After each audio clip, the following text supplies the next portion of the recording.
Thank you. A great honor to be here.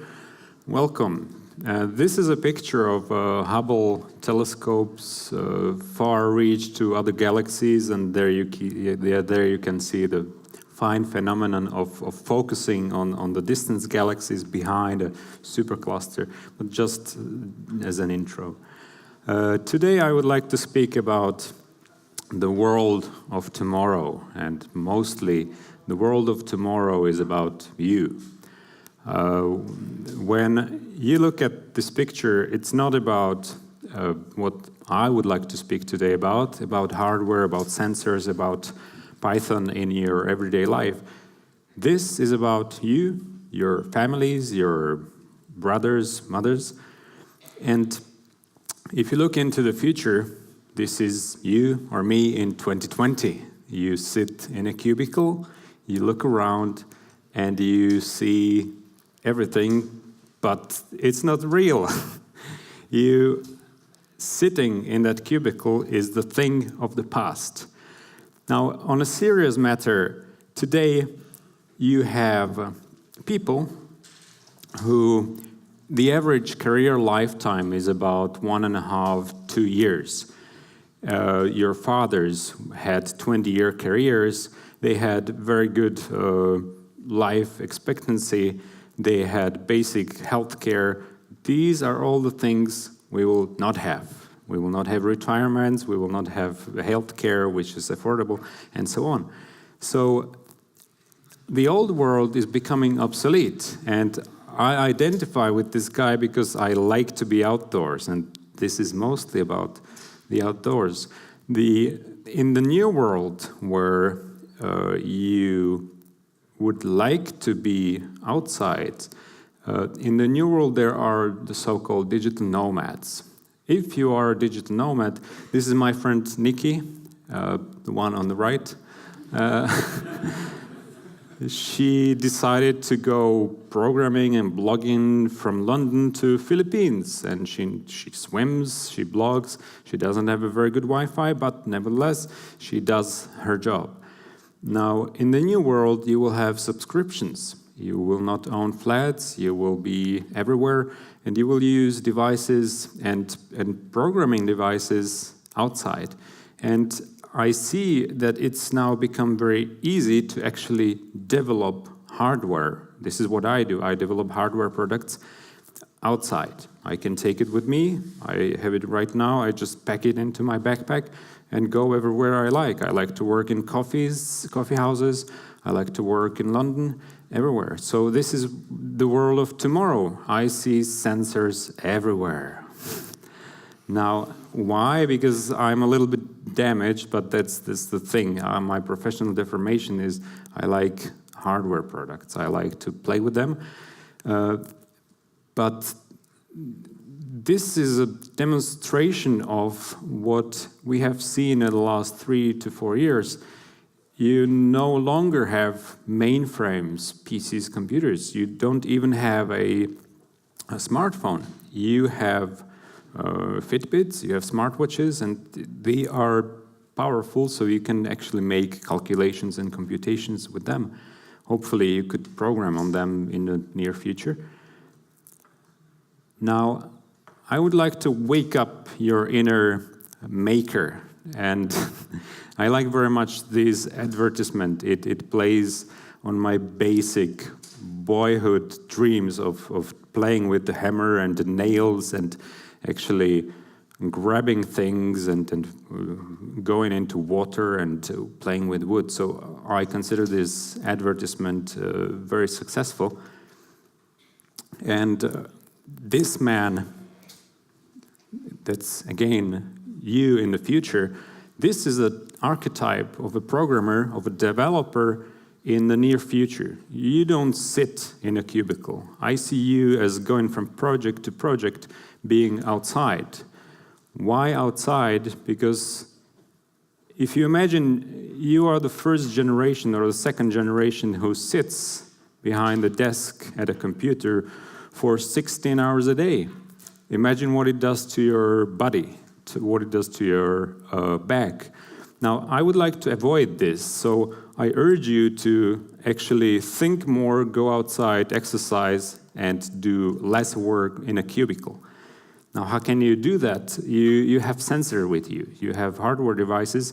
And now I would like to go into a little more detail of certain products. So you have magical tools, tools no one before had before you. Now, if we look at the classical microprocessor, now I'm going to talk more in detail about development of products. I would like to introduce the microcontroller as opposed to microprocessor, because today is about Python, and a very special kind of Python, the Python that can run on microcontrollers. And this is what I would like to talk about a little bit in more detail. For that, you need to understand the difference between a PC, which contains the microprocessor and all those parts, and a microcontroller, which is actually an embedded system on chip, which contains the memory and AD converters, oscillator, all in one chip. So basically, you can have a Python running on a microprocessor, CPU, that's the classical thing you know, and you can have a MicroPython running on ARM chips, for instance, and this embeds all of the peripherals which are there. Now, if you look at the Python, normally you think of it as a programming language, but MicroPython, which is using a Python syntax, can be seen as an operating system. What do you mean by that? That it has a driver for memory, driver for pins, inputs, outputs, and so on. Now, I like Python because there are batteries included. And today, I would like to talk about the batteries, about Python in the everyday devices. And I would like to show you a couple of live demonstrations. And as with every live demonstration, there can be failures, there can be mishaps, but please bear with me. We will try to showcase some of them. This is Damien George. He wrote MicroPython from scratch. And this is a MicroPython board. He went on Kickstarter and made a couple of thousands of them. Now he's continuing on a couple of other projects. So if you would like to start, this is my recommendation. Get one of these boards and start coding. The board is fairly complicated the first side, but you can go deep with very good documentation and tutorials. Now, I will show you a first example, which is just an introduction on how to get started. There will be other talks after me, and MicroPython is, I'm very happy that it's a very common theme. There will be 3 talks and then a workshop on Sunday, so it's a very good topic. This board contains a accelerometer. You always need to start looking on what is the sensor you would like to use. Why sensors? Because sensors are helping us seeing, feeling more than what we are as humans capable of. Now, the accelerometer measures basically the angles. You tilt it in one angle, and then you have 0 degrees, which is this angle, and then you can go to 90 degrees. Now, there's demo time. I'm trying to switch to console. Okay, we have some, bear with me just for a second.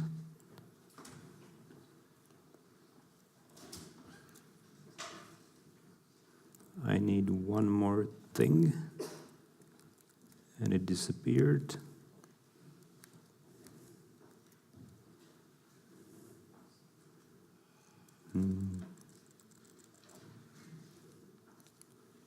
Sorry.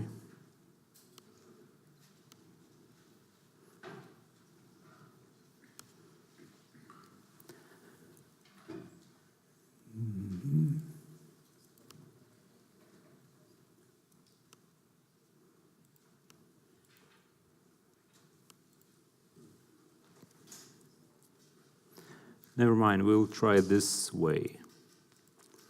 So if you would like to start, you just start with picocom. Oh, there it is. Sorry for that.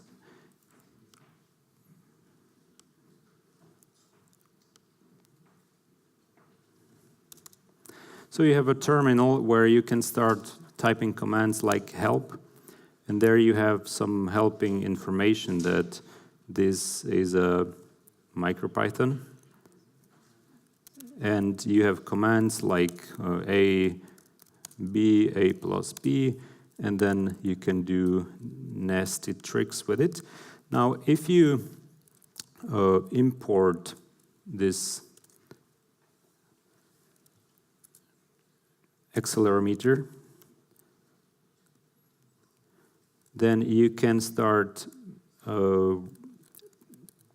polling for the positions. And if you see, I have X, Y, and Z coordinates on the angles. And it's in some position. If I turn it around, then let's see what that makes. And if you use the A filtered XYZ, that's a function of accelerometer already embedded in the Python. And so you see it works online. I tried to do a simple while loop where you can go in the loop for filtering the XYZ positions, the angles, and then waiting for 250 milliseconds. So if you see what it does is I'm slowly rotating to the left. You can see the Y coordinate increasing, now going to 0, and then first you see that it works. Now if you press Ctrl+C, you're again in here. Oh, my keyboard works again. Great, thank you. Now, what I would like to ask you is to be very receptive. I'm trying to use you now, that's the right word, as a test audience. Product developers like to test their ideas. So there are 3 ideas we did very quickly for this purpose. One, case study A, is a weather station. I would like to showcase that you can start very easily and do funny projects in a very little amount of time, and this gives you an advantage over other coders, which, for instance, don't use a very popular programming language.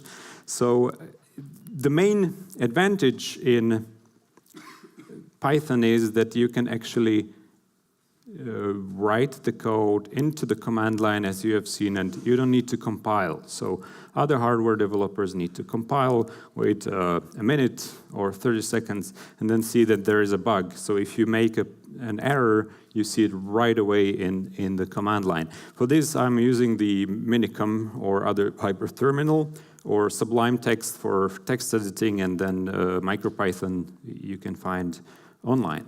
Now, this is about the form factor. It's not important how it looks like. You can transmit the data later on, but I will focus on the sensors. This is our workhorse, a very small board we designed, similar to MicroPython, but a little bit more fancy with a display with buttons and everything. And this is what could be used, but I'm not going to use it. I invented a different user interface. Now, if you look at the sensor, this is a pressure, humidity, and temperature sensor. And with this, that's the basis of your meteorological station. You see there are 4 pins. You always need power, you need ground, and then 2 pins for communication. It's not important how it communicates. This is just to inspire you. If you are engineers or people who are curious, you always need to ask, what does it measure? So if you look on the left, you see the capacitance measuring, where it's the capacity, and the capacity changes with the humidity of the layer, of the dielectric layer. Then on the right, you see the resistivity measurement, and the resistivity is used for temperature. So you have platinum channels, and then if you change temperature, the resistivity changes from, let's say, order of magnitude 100 ohms. Now, if you look at the diagram, you see that there needs to be an alternate current. But nevertheless, you don't need to worry about the details. Everything is already handled with this little, very tiny little sensor. So you use breadboards, you plug in the board, you try to do some basic wiring. If you don't know and you're lost, you just Google and go into live coding. Now, if you look at the pressure, the sensor reads some pressure, right? Then you need to recalculate the pressure that is here on the height above sea level. The diagram is here, and you can go to kilometers. So if you are flying on a plane, the height might be different than being here at the sea level. Of course, nothing is so simple as it looks at the first look. So there is a little bit more complication in the equations on how do you actually calculate. This is just to demonstrate on the principle that you always ought to look for more detail. So what you could do is find a formula which is called a barometric formula, because somebody already did that because they needed to fly the man to the moon. They invented the models. And how do you cope with Fortran program? Well, you take Python, you download F2P from 2007, and you have the formula in here. And so let's look at the demo time.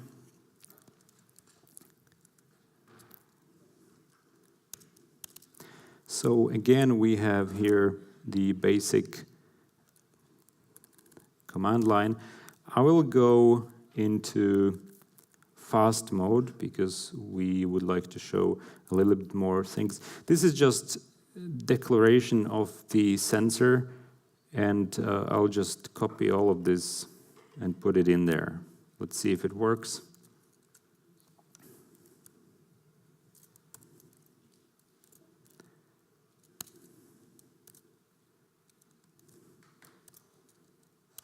Great. So if you poll, I'll need to remember what the thing is. You have here the barometric formula, which is a correction for the readout pressure to the height, about 160 meters, which is the input to the equation. And then you have, for instance, the dew point calculation, and you can do, where's the readout? Get weather. So if you call get weather, you can have, you can call print weather, which is a pretty version. You can have the temperature, the pressure, and the relative humidity.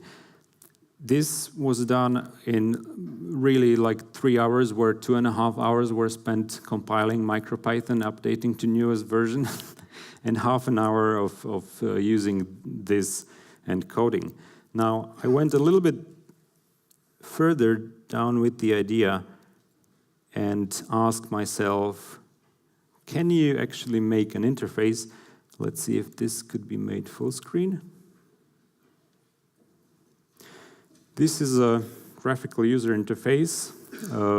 It's made in Unity. This is something I'm experimenting with right now, where you have all these fancy sliders and everything.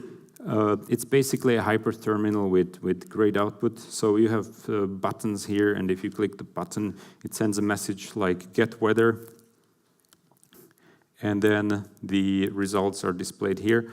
Of course, there are bugs, so if you know how to debug, then please talk to me. So this could be a demonstration of how sensor data can be very easily read, how it can be printed, and then possibly also sent further to Twitter or whatever API you like to work with. Now, let's go back to our case studies. This is my lovely mother's house, and it's a beautiful house. She works a great deal to maintain it, and it's very lovely. Unfortunately, there are some burglars lurking in the depths and shadows of your homes. So one day at about noon, because that's the time everybody works, normal people work, they just broke in and they made a real mess, and I was furious because they went into my room. Imagine somebody going into your room and stealing your stuff. So the next day I called and tried to make some alarm, and luckily there was some on the market. But then you think about how this could be made more fancy, more usable. So Python to the rescue. You can buy something like it's called OpenMV. I supported these guys years ago on a Kickstarter. Finally, it arrived, and now you can have machine vision on Python, which is a great thing. So if we look what this can do, I'll try to start their interface. We would like to do a anti-theft device. Now I'm going to open here an example called snapshots and snapshot on movement. That's the thing we would like to use. Now if you see, it's just a regular Python code. Is it visible? Yeah. The sensor is actually the sensor you can use. There are some LEDs embedded in there. So if I just quickly connect here, hopefully it works, yes, and run the code, I will try to make this bigger. Then what it does is basically it just takes a snapshot here, sensor snapshot, save a temporary file. Then you have another one, the next slide, sensor snapshot, and then you have a difference between the current snapshot and the saved file. And then if you have the difference, you can do some statistics, and then there is explained that if you subtract one image from the other and you have some highlights in there bigger than some threshold, then the images are not identical, then there must be some difference, which means the camera moves or the object moves. Now let's try to run it and see if you can see something. Give me a second. No. We have some problems. Let's try again. Okay, so if you move your hand, you see this is the difference, and the image should be saved. One more thing I need to do. I need to do disabling the file system, which is here. Basically, it works as a USB flash. You have all the files here. Let's see if it saved this snapshot. Yeah, it worked. So these are your snapshots. Sometimes it works, sometimes don't. But, well, if you go into more detail, you cannot have a file system accessed by two operating systems at the same time. So one operating system is here on the Mac, one is on the MicroPython. You need to, Mac has priority. So if the Python writes the file, it's not guaranteed that it will be there. So that's why you disconnect. But in this case, it worked. And then you can have some other fancy examples. I would like to show one more color tracking, which is great. Zoom.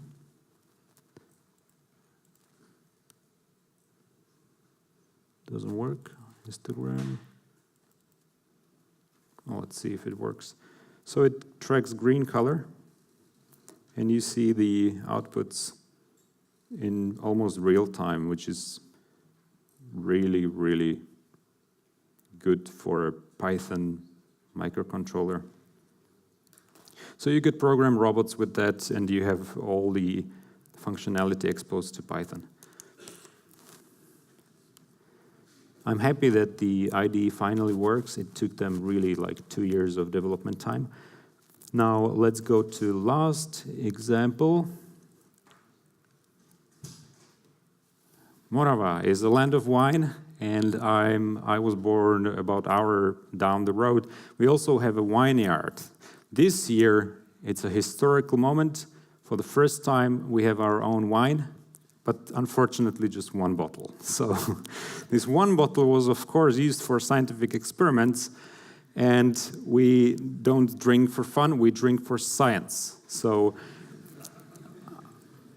I would like to also demonstrate that if you work on something, it's most important to think about like who will be your user. That's why I'm asking about these case studies. The user is someone who uses it. This is a screenshot from a hospital in Slovakia. These people are waiting to see the doctor. I like to think about this problem as some inefficiency in the system. So you can do something about it, and that's why there is this open hardware movement already discussed in Nature magazine. So people are giving weight to open hardware. You can have scientific devices now which are affordable thanks to you guys who are working on basic libraries, who are working on advanced libraries, graphical user interfaces, people like Damien George who invented MicroPython and then advances in the microchip development. So you can have now devices built in home within short time frames which are comparable to other devices. This was the beginning of my work as independent guy and a company.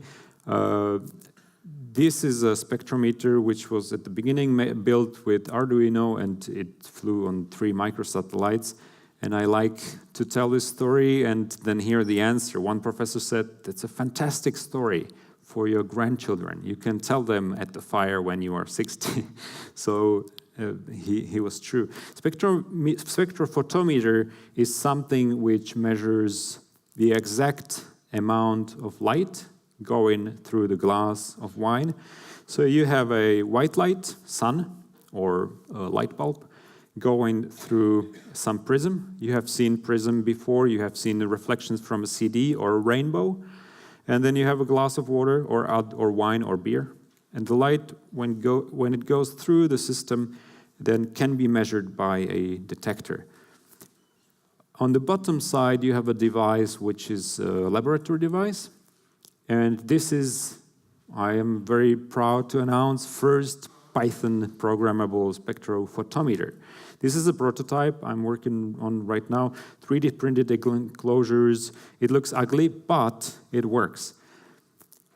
So I'm not going into live demo right now, but this is the basic format of it. It has batteries included.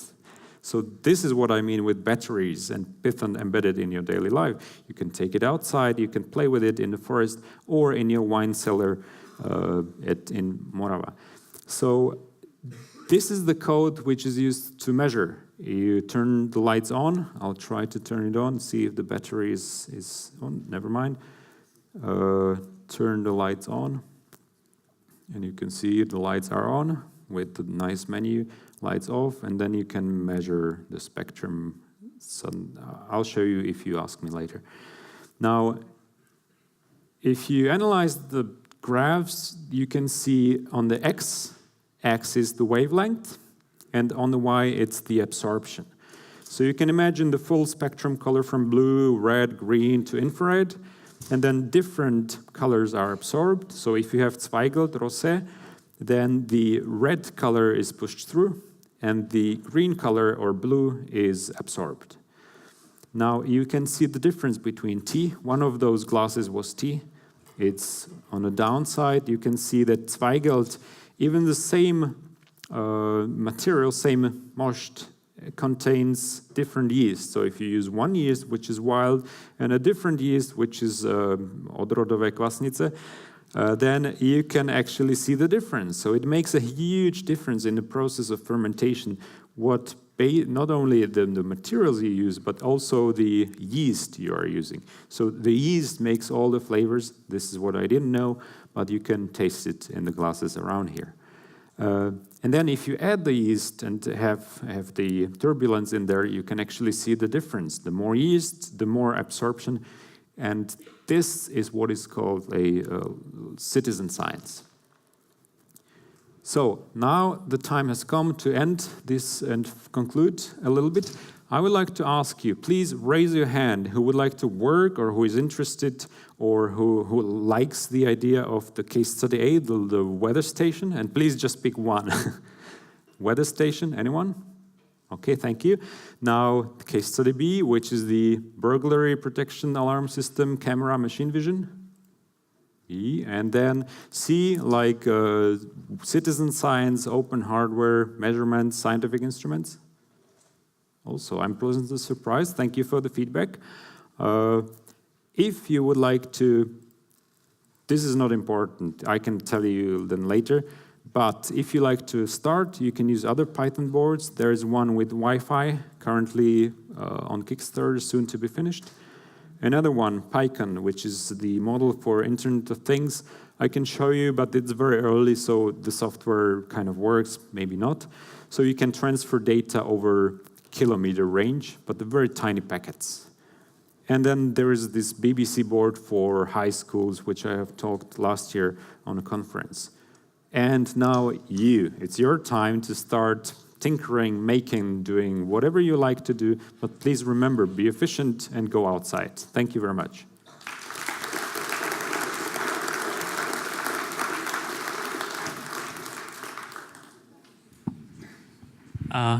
So we do have a few questions from the audience. If you didn't notice, if you want to ask a question, please put it on the slido.com. If you don't have internet or a device, then ask a friend. So I would like to ask, do you have to buy a sensor board that comes with MicroPython, or is there a process for installing it? Sensor board? What do you mean by? So the sensors are available everywhere in e-shops. You can, if you are going to work with the camera, then you can use a webcam. But then what I like to look at is first if the particular webcam has interface and drivers in your programming language. So if you use a webcam and you would like to use Python, I would really recommend just this one. This is the only one that works right now. Maybe there are some other cameras which can do snapshots, but not machine vision. Okay, and is there a way to install MicroPython on Atmel chips? On which chips? Atmel, like Arduinos. Atmel. I'm not sure, but if you go to forummicropython.org, you can see all the boards that are supported.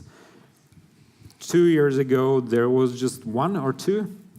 1 year ago, there were about 3 boards, and now there are tens. So it's really growing, and the market will be fragmented.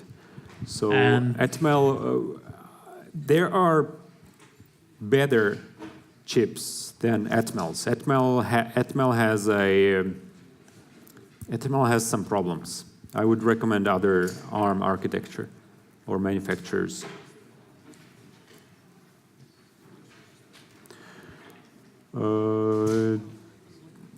MPython is usable for production or for hobby. Let's see.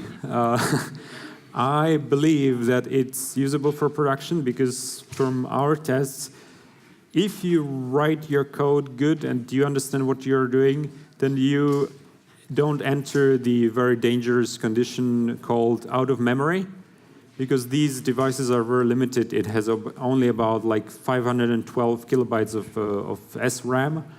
So if you run out of memory, then you are done. What do you do to go work outside more? I like this question. So go out. Just travel and go out. Thank you. Right. Thank you. And now we'll have a very short break.